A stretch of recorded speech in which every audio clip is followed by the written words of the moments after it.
Assalamualaikum warahmatullahi wabarakatuh. Alhamdulillah wassalatu wassalamu ala Rasulillah wa ala alihi wa sahbihi wa mawalah. Saudara-saudaraku rahimakumullah yang saya muliakan, alhamdulillah Allah selalu anugerahkan kepada kita rahmat, taufik serta hidayah.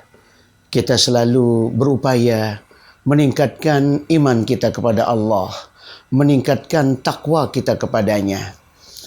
Saudara-saudaraku rahimakumullah, saat ini saya ingin mengajak kita bersama untuk memahami lebih dalam, memahami lebih luas sedikit tentang takwa kepada Allah Subhanahu wa taala. Sebab dalam ayat Al-Quran Allah katakan, ya ayyuhallazina amanu ittaqullaha haqqa tuqatih wa la tamutunna illa wa antum muslimun. Hai orang-orang mukmin, bertakwalah kalian kepada Allah sebenar-benar takwa. Sekali-kali kamu jangan sampai mati kecuali mati sebagai seorang muslim. Tentu muslim yang bertakwa kepada Allah. Begitu pentingnya takwa bagi kita kaum muslimin untuk kehidupan kita dalam kehidupan duniawi ini dan untuk menggapai posisi termulia di sisi Allah Subhanahu wa taala. Di dalam surat Al-Hujurat Allah secara tegas katakan, inna akramakum indallahi atqakum. Sesungguhnya orang yang paling mulia di sisi saya, kata Allah, ya, di antara kalian adalah siapa di antara kalian yang paling bertakwa kepadaku, kepada Allah Subhanahu wa taala. Untuk itulah mari kita coba kaji apa itu takwa. Saya ingin menyampaikan definisi yang diberikan oleh Abdullah bin Mas'ud. Di dalam ungkapan ulama yang lain ada yang melihat definisi ini justru adalah hadis marfu yang bersumber dari baginda Rasulullah sallallahu alaihi wasallam. Tapi redaksinya sama saja. Dikatakan at-taqwa ayyuta'a fala yu'sa wa an yudhkara fala yunsa wa an yushkara fala yukfar. Ini definisi takwa yang disampaikan oleh Abdullah bin Mas'ud atau yang dikemukakan sebagai hadis mauquf. Pertama, takwa kepada Allah dimaknai ayyuta'a fala yu'sa. Allah itu supaya ditaati, jangan ditentang. Apa yang menjadi perintah Allah, apa yang menjadi larangan Allah sudah kita pahami bersama. Dari yang bersifat mendasar berupa masuk dia pada rukun Islam yang 5, ya, salat, puasa, zakat, haji. Itu merupakan perintah-perintah Allah yang tercakup dalam rukun Islam yang 5. Tapi di samping itu ada berbagai kewajiban-kewajiban yang terkait dengan aktivitas kita dalam semua bidang. Taruhlah saya contohkan bagaimana perintah-perintah Allah yang terkait dengan bidang pengembangan bisnis, bidang pengembangan usaha. Bagaimana usaha yang dilaksanakan oleh kita pun tidak pernah lepas daripada takwa Allah. Kehidupan perdagangan, kehidupan perekonomian, kehidupan bisnis tidak bisa dilepaskan dari agama. Sebab apa? Agama menentukan berbagai hukum yang terkait dengan bisnis, yang terkait dengan perdagangan. Nah, disinilah maka takwa itu didefinisikan secara umum ayyuta'a fala yu'sa. Supaya umat Islam ini memiliki tingkat ketakwaan, ketaatan yang tinggi. Jangan pernah, kalau memang mau bertakwa, jangan pernah menentang, jangan pernah maksiat kepada Allah Subhanahu wa taala. Yang kedua, kata Abdullah bin Mas'ud, ayyudhkara fala yunsa. Allah itu supaya banyak diingat, banyak disebut. Sehingga kalau umat Islam kemudian terbiasa sedikit-sedikit menyebut subhanallah, sedikit-sedikit menyebut alhamdulillah, sedikit-sedikit la ilaha illallah, itu hal yang sesuai dengan garis takwa. Sebab takwa, kata Abdullah bin Mas'ud, ayyudhkara fala yunsa. Ia disebut, ia diingat, jangan pernah dilupakan. Rasulullah mengajarkan kita berbagai kalimatut thayyibah. Di dalam sebuah riwayat Rasulullah katakan, inna ahabbal kalam ilallah arba'. Pembicaraan, kalam, ungkapan yang paling dicintai oleh Allah itu ada 4. Pertama adalah subhanallah, yang kedua wal alhamdulillah, yang ketiga la ilaha illallah, yang keempat Allahu akbar, yang diringkas dengan ungkapan menjadi satu, subhanallah walhamdulillah wala ilaha illallah wallahu akbar. Keempat kalimat ini merupakan ahabbul kalam ilallah, pembicaraan atau ungkapan kata yang paling dicintai oleh Allah Subhanahu wa taala, dan sekalipun ringan diucap tapi mendatangkan pahala besar, mendatangkan ganjaran yang begitu rupa dari Allah Subhanahu wa taala. Bahkan sampai di dalam sebuah riwayat baginda Rasulullah katakan, kalimatani khafifatani ala lisan thaqilatani ala mizan habibatani lirrahman. Dua kalimat ini sangat enteng diucap dengan lisan, sangat berat dalam timbangan, dan sangat mendatangkan cinta Allah kepada siapa yang membiasakan diri dengan ucapan itu. Itulah subhanallah, kata Rasulullah, walhamdulillah. Jadi subhanallah walhamdulillah, dua kalimat yang ringan diucap tapi mendatangkan pahala besar. Di samping memang sifat orang bertakwa itu yudhkar fala yunsa. Allah itu supaya selalu disebut, jangan dilupakan. Pengertian yang kedua, di samping disebut, di samping diingat, juga begitu kita dihadapkan dengan sebuah kondisi yang kita harus mengembangkan perilaku, maka perilaku kita tidak akan pernah lepas dari ajaran Allah.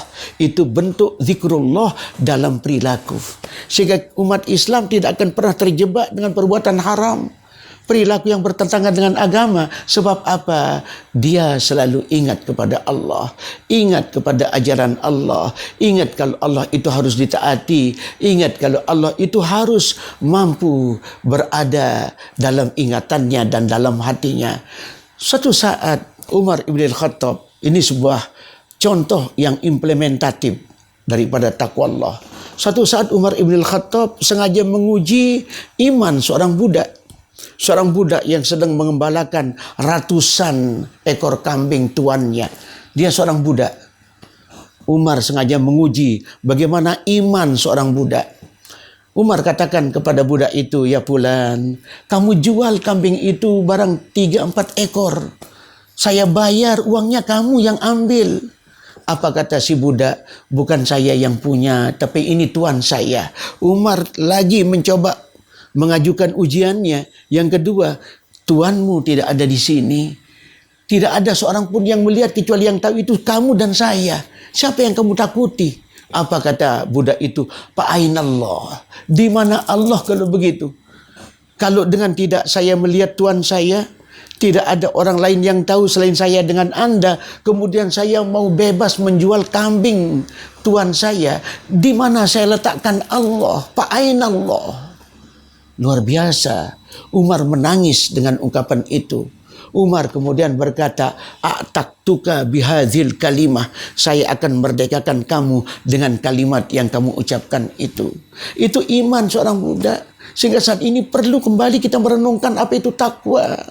Saat ini dalam tingkat nasional, tingkat kehidupan berbangsa, korupsi masih menjadi warna dalam kehidupan berbangsa kita. Kalangan pejabat, kalangan yang membawa amanah Allah, seenaknya korupsi miliaran rupiah, bahkan ratusan miliar, saudara-saudaraku. Karena apa? Takwa yang tidak ada. Begitu juga pedagang seenaknya menipu, pedagang seenaknya ngakali konsumen, pengusaha besar seenaknya membuat kebijakan dan yang merugikan konsumen dan lain sebagainya. Itu semuanya karena tidak ada takwa, tidak ingat kepada Allah. Disitulah umat Islam harus bangga. Allah kami ingat dan kami sebut, ajarannya kami junjung tinggi, ajarannya kami taati. Sehingga definisi yang kedua ini, ayyudhkara fala yunsa. Allah selalu diingat, Allah selalu berada dalam ucapan lisan, selalu dalam ingatan hati. Yang terakhir, ayyushkara fala yukfar. Tanda orang itu bertakwa, kata Abdullah bin Mas'ud, adalah orang itu bersyukur kepada Allah atas segala pemberiannya. Kalau kita mau jujur, saudara-saudaraku, kita dari kehidupan kita yang paling kecil, kebutuhan kita yang paling kecil, yang paling remeh, sampai kebutuhan kita yang paling besar, Allah yang siapkan. Tidak ada satupun fasilitas kehidupan yang tidak diciptakan oleh Allah.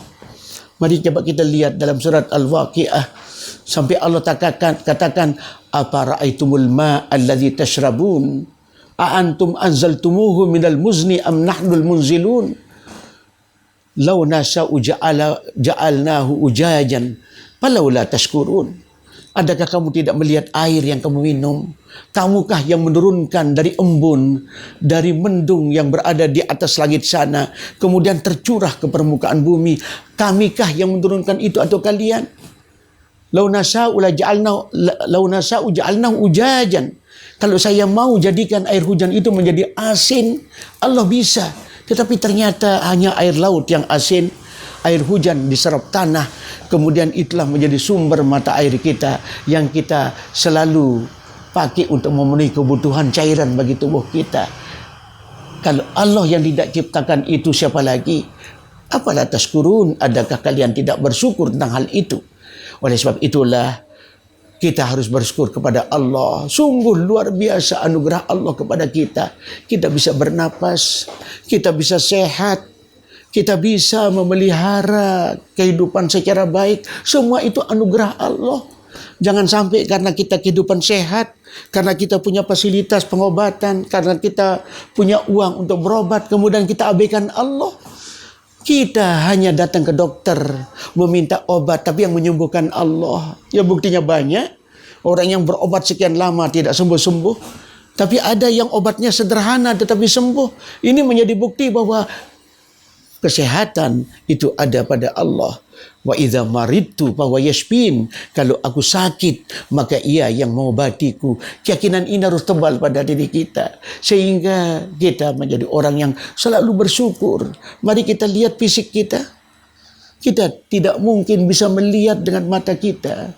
Kalau Allah berkehendak, baru seseorang dihinggapi penyakit katarak saja, minus matanya, apa yang terjadi? Kabur pandangannya. Baru satu hambatan terjadi.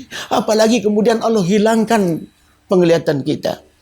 Allah berikan kita kelengkapan panca indera. Yang semuanya itu wajib kita syukuri. Sehingga ciri orang bertakwa menurut hadis itu atau menurut qaul Ibnu Mas'ud adalah ayyuskara fala yunsa. Orang itu harus bersyukur kepada Allah atau Allah disyukuri, jangan pernah dikufuri. Terakhir, bagaimana kita mewujudkan rasa syukur yang benar?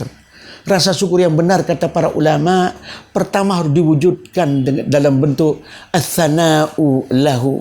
Banyak memuji Allah, banyak berzikir. Apakah itu dengan tasbih subhanallah, dengan tahmid alhamdulillah, dengan tahlil la ilaha illallah, dengan takbir Allahu akbar. Mana yang kita pakai, silahkan sebagai bentuk syukur kita kepada Allah. Yang kedua, hubbuhu lahu. Kita semakin cinta kepada Allah, cinta kepada ajarannya, cinta kepada Rasulullah, cinta kepada ajarannya. Qul in kuntum tuhibbunallah fattabi'uni yuhibbukumullah. Wujud kecintaan kita kepada Allah adalah secara konsekuen kita mengikuti baginda Rasulullah sallallahu alaihi wasallam, sehingga kecintaan kita kepada Allah, kecintaan kita kepada Rasul terwujud dalam bentuk ketaatan kita. Itu yang kedua. Yang ketiga, alla yastamilha bima yakrah. Jangan sempat kamu pakai nikmat Allah untuk apa yang Ia benci. Nikmat Allah berupa uang, nikmat Allah berupa rezeki yang begitu banyak. Jangan kamu manfaatkan itu untuk berbuat maksiat. Jangan kamu pakai itu untuk hal-hal yang bertentangan dengan agama. Allah yastamilha bima yakrah. Jangan kamu pakai itu untuk kepentingan berbuat maksiat. Sepeser pun jangan pernah kita pakai rezeki pemberian Allah untuk hal yang mendorong kita ke jurang neraka. Nauzubillah min dzalik. Dan itulah bentuk syukur kita.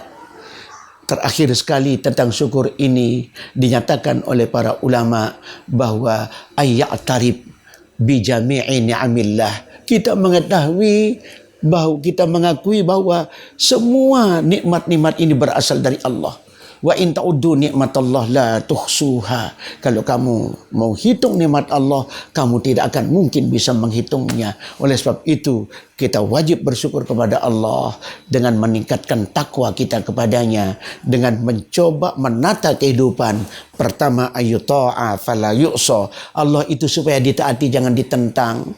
Yang kedua, ayyudhkara fala yunsa. Allah selalu disebut, Allah selalu diingat, jangan pernah dilupakan. Yang terakhir, ayyuskara fala yukfar. Allah disyukuri segala nikmat yang Ia berikan, jangan dikufuri.